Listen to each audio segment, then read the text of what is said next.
Ժամը 15-ն է, Open Media-ի ուղիղ եթերում Renews լրատվականը շարունակում է իր աշխատանքը, մենք աշխատում ենք հանուն Հայաստանի Հանրապետության, ես Անինեմ Զաքարյան, ողջույն։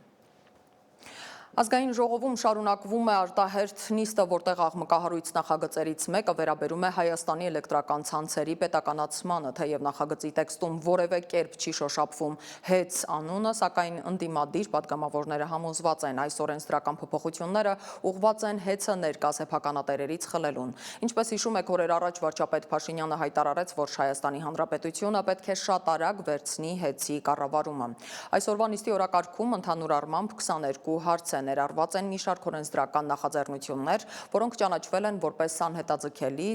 դրանց երկրորդ ընթերցումը նախատեսվում է կազմակերպել արագացված 24-ժամյա ռեժիմով։ Քննարկումներն ընթանում են արդեն ավանդական դարձած նախկիններ ներկաներ ձևաչափով, դիտենք հատվածներ։ Հեծի խլման գործընթացը, որը իրականում շատ մեծ բացասական առումով ազդեցություն է ունենալու ներդրումային ընդհանուր մթնոլորտի վրա։ Հիմա ասում եք, սա հրատապ կերպով քննարկեք։ Ինչու հրատապ։ Իմ պատասխանը օրինակ այն է, որ եղել է Սամվել Կարապետյանի հայտնի հայտարարությունը եկեղեցու պաշտպանության մասով, եւ դա հրատապություն է առաջացրել կառավարությունում։ Եթե այս մոտեցման հետ համաձայն չեք, հետեւաբար հիմնավորեք, թե որն է պատճառը, որ մենք այս նախագիծը պետքա հրատապ կերպով քննարկենք։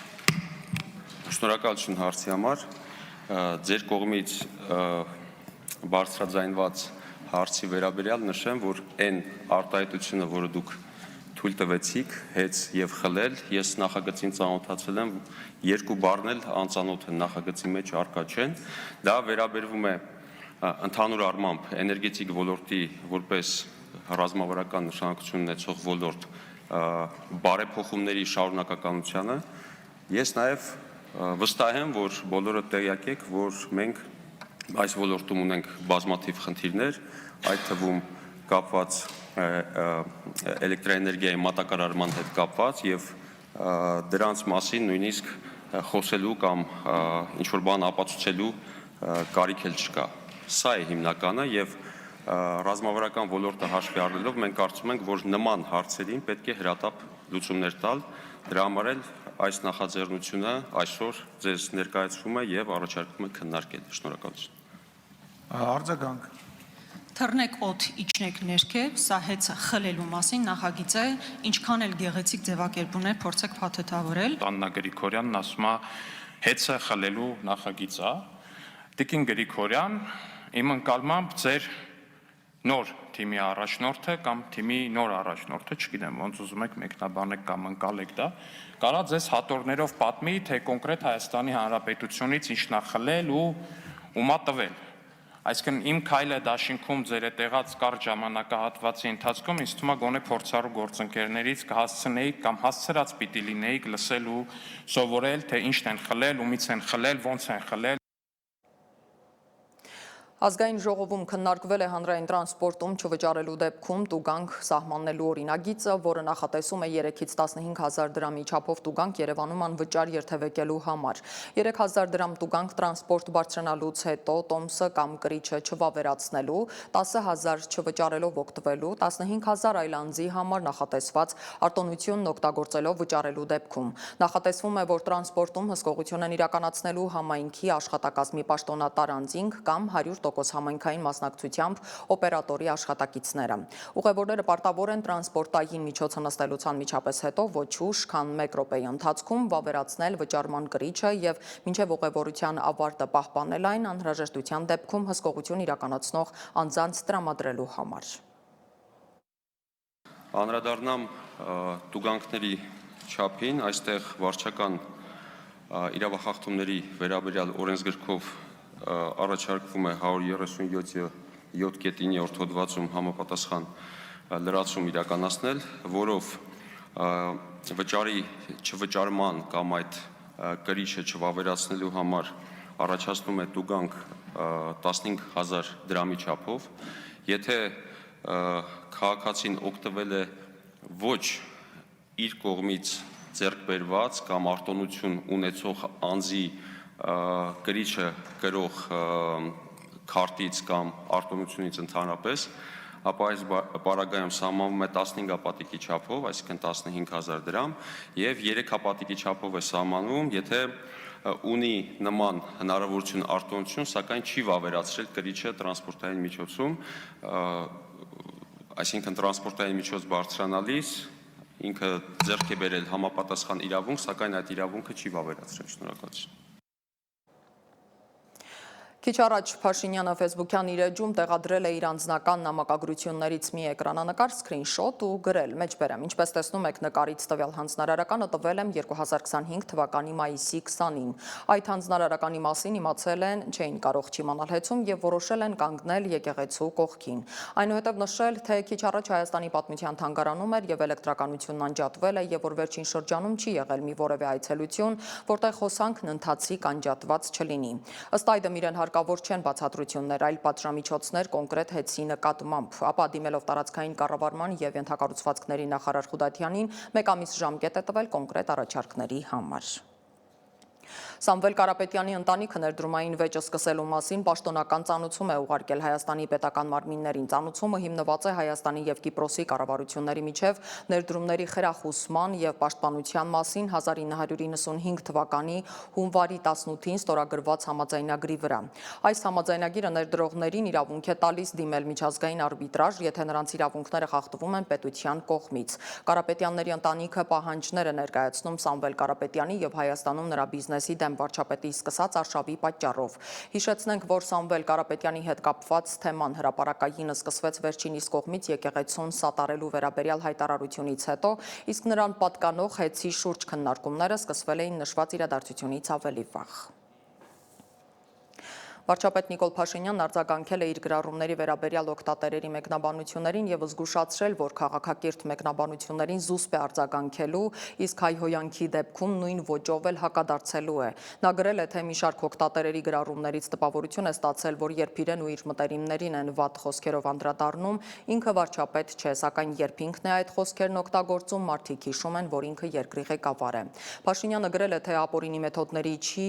ուզում անցնել, դատարան դիմելն էլ չի օգնում։ Մեջբերեմ հանդուրժել հայհոյանքը իմ անձի նկատմամբ դեռ հասկացանք, բայց կողմնակիցներիս ու ընտանիքիս անդամների հասցեին չեմ կարող այլևս հանդուրժել։ Հետևաբար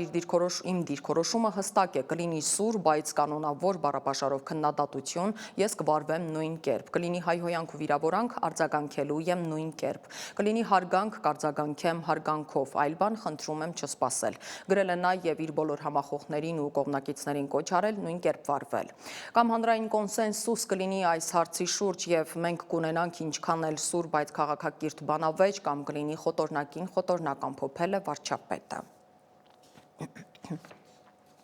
Պաշտպանության նախարար Սուրեն Պապիկյանը իր գլխավորած գերատեսչության վարչական համալիրում հանդիպել է արտերկրում հավատարմագրված Հայաստանի ռազմական կցորդների հետ։ Նախարարին ներկայացրել են կատարած աշխատանքի արդյունքները, անդրադարձել պաշտպանության ոլորտում համագործակցության ընթացքին, զարգացումներին ու խնդիրներին։ Նախարարն էլ ռազմական կցորդների ներկայացրել է զինված ուժերի բարեփոխումների ընթացքը, տալով համապատասխան հանձնարարականներ։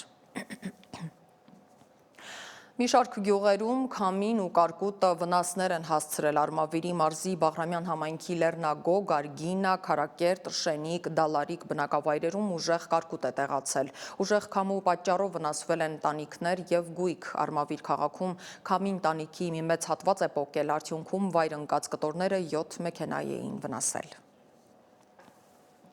Հանրապետության նախագահ Վահագն Խաչատուրյանը ելույթ է ունեցել Իսպանիայի Սևիլիա քաղաքում կայացած ՄԱԿ-ի զարգացման ուղղված ֆինանսավորման համաշխարհային համաժողովում։ Վերջին տարիներին ի հայտ եկած գլոբալ մարտահրավերներ, ինչպիսիք են COVID-19 համավարակը, կլիմայի փոփոխության աճող ազդեցությունը, աշխարհաքաղաքական լարվածության սրումը, հակամարտությունների ավելացումը լուրջ բացեր բացահայտեցին Ադիս Աբեբայի գործողությունների օրակարգում, պահանջելով անհապաղ քայլեր միջազգային ֆինանսական համակարգի շարունակական բարեփոխման եւ նոր իրողություններին հարմարվելու ուղղությամբ։ Զարգացման ուղղված պաշտոնական աջակցության նվազումը կործանարար հետևանքներ է ունեցել զարգացող երկրների համար, վտանգելով նրանց ձեռք բերած առաջընթացը, ահազանգել է Խաչատուրյանը։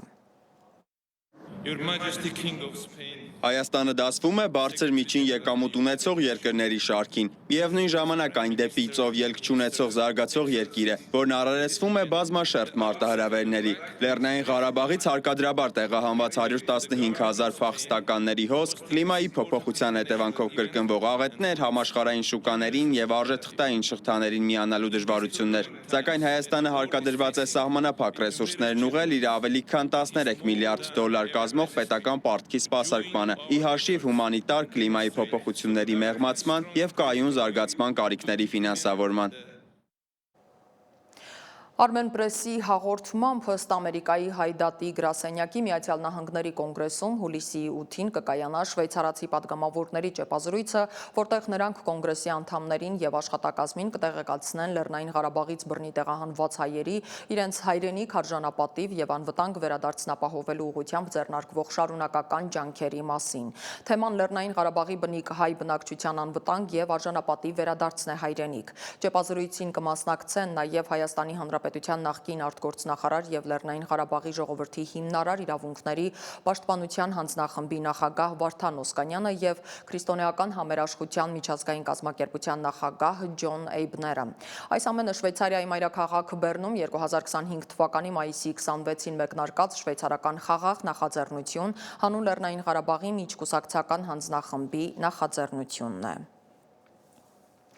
Եկատերինբուրգում ու Վորոնեժում ադրբեջանական ենթադրյալ հանցագործների շուրջկալների հետևանքով Բաքվի դիվանագիտական հիստերիային ի պատասխան Ռուսաստանի իշխանությունը դիտարկում է Ադրբեջանից ալկոհոլային խմիչքների ներմուծման արգելք սահմանելու հնարավորությունը։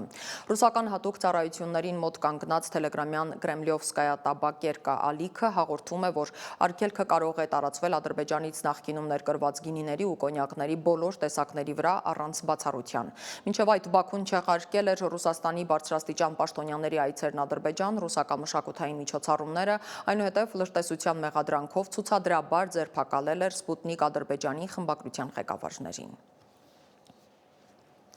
Իրանի եւ Ադրբեջանի նախագահները հեռախոսազրույց են ունեցել, որի ժամանակ Ալիևը Փեզեշքյանին վստահեցրել է, թե նրանք թույլ չեն տա, որ իրենց տարածքն օգտագործվի Իրանին հարվածելու համար։ Մեջբերեմ, մենք պաշտոնական տեղեկատվություն չունենք, որ դա տեղի է ունեցել, ուստի չենք կարող դիրքորոշում հայտնել միայն լրատվամիջոցների ենթադրությունների հիման վրա, լրագրողներին ասել է Հայաստանում Իրանի դեսպան Մեհդի Սոբհանին։ Իրանի նախագահ Մասուդ Փեզեշքյանը կայցելի օկուպացված Ստեփանակերտ, նա կմասնակցի տնտեսական համագործակցության կազմակերպության անդամ երկրների 17-րդ գագաթնաժողովին, որը նախատեսված է այս տարվա հուլիսի 3-ից 4-ը Ստեփանակերտում։ Հիշեցնենք, որ Թուրքիայի նախագահ Էրդողանը նաև Պակիստանի վարչապետ Շահբազ Շարիֆը երկօրյա այցով այցելելու են օկուպացված Լեռնային Ղարաբաղ։ Միջազգային լրահոսին անդրադառնանք տեսաշարով։ Առնվազն 34 մարդ է զոհվել Հնդկաստանի հարավային Թելանգանա նահանգի դեղերի գործարանում տեղի ունեցած պայթյունի եւ հրդեհի հետևանքով։ Վիրավորների եւ անհետ կորածների թիվը դեռ չի հստակեցվում։ Շենքի ավերակներում փրկարարները փնտրում են արգելափակվածների։ Վարչապետ Նարենդրա Մոդին ցավակցել է զոհերի հարազատներին եւ հայտարարել, որ նրանց ընտանիքներին ֆինանսական աջակցություն կտա պետությունը։ Ոստիկանությունը գործ է հարուցել պետության դեմ զոհերից մեկի որդու բողոքի հիման վրա։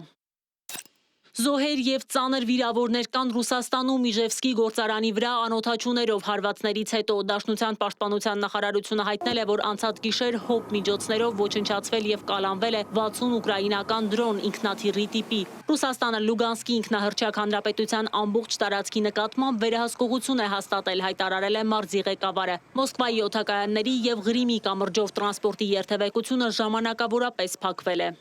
ԱՄՆ նախագահը ստորագրել է պատմական հրամանագիր, որով չեղարկվում են Սիրիայի նկատմամբ պատժամիջոցները, ինչպես Սպիտակ տունն է հայտնում, աջակցելու երկրի կայունության եւ խաղաղության ճանապարհին։ Կմնան միայն այն պատժամիջոցները, որոնք վերաբերում են նախկին նախագահ Բաշար Ասադին, նրա համախոհներին, թմրանյութերի ապօրինի շրջանառությանը, քիմիական զենքին, իսլամական պետությանը եւ իրանական միջնորդներին։ Հրամանը պետքարտուղարին հանձնարարում է վերանայել Հայաթ Շահրիր Ալ-Շամի որպես ահաբեկչական կազմակերպության որակավոր եւ ՄԱԿ-ում ուսումնասիրել պատժամիջոցների մեղմացման տարբերակները։ Հիշեցնենք, որ Հայաթ Շահրիր Ալ-Շամը նախկինում համարվում էր ահաբեկչական կազմակերպություն։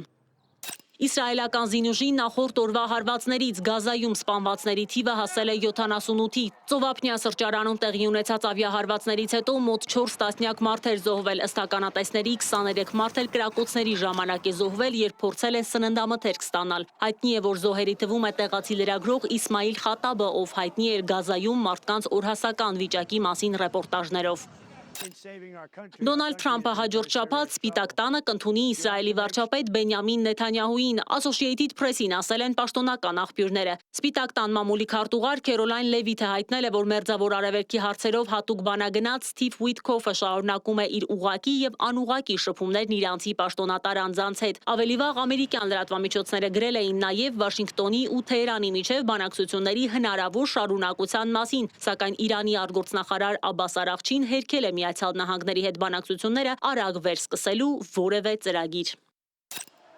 Վրաստանում ընդդիմադիր 8 կուսակցություն հրաժարվում է մասնակցել ՏԻՄ ընտրություններին։ Քաղաքական ուժերի հայտարարությունը խորհրդարանի առջև ներկայացրել է կուսակցություններից մեկի Դրոայի առաջնորդ Էլենե Խոշտարյան։ Նա ու նրա հետ հացադուլ հայտարարած եւս մեկ գործիչ ասել է, որ դադարեցնում են հացադուլը։ Ըստ հակաիշխանական քաղաքական ուժերի ՏԻՄ ընտրություններին մասնակցությունը չի ծառայելու քաղաքացիների շահերին, այն միայն ստեղծելու է, մեջբերեմ, անօրինական ռուսական ռեժիմի լեգիտիմության տպավորություն։ Վրաստանի արևմտամետ քաղաքական կուսակցություններն ու խմբերը, որոնց նպատակն է լիովին ապամոնտաժել ըստ նրանց ռուսամետ Իվանիշվիլիի ռեժիմը, պնդում են, որ երկրում պետք է հաստատվի եվրոպական տիպի ժողովրդավարական կառավարում։ Իդեպ ընդդիմադիր հայացքներ ունեցողների աջակցությունը վայելող երկու ուժերի ղեկավարները իրենց դիրքորոշումը դեռ չեն հայտնել։ Լիլիթ Մուրադյան, Reopen Media։ Այսքանն էինք պատրաստել այս ժամի համար, ես պիտի հիշեցնեմ, որ մենք աշխատում ենք հանուն Հայաստանի Հանրապետության։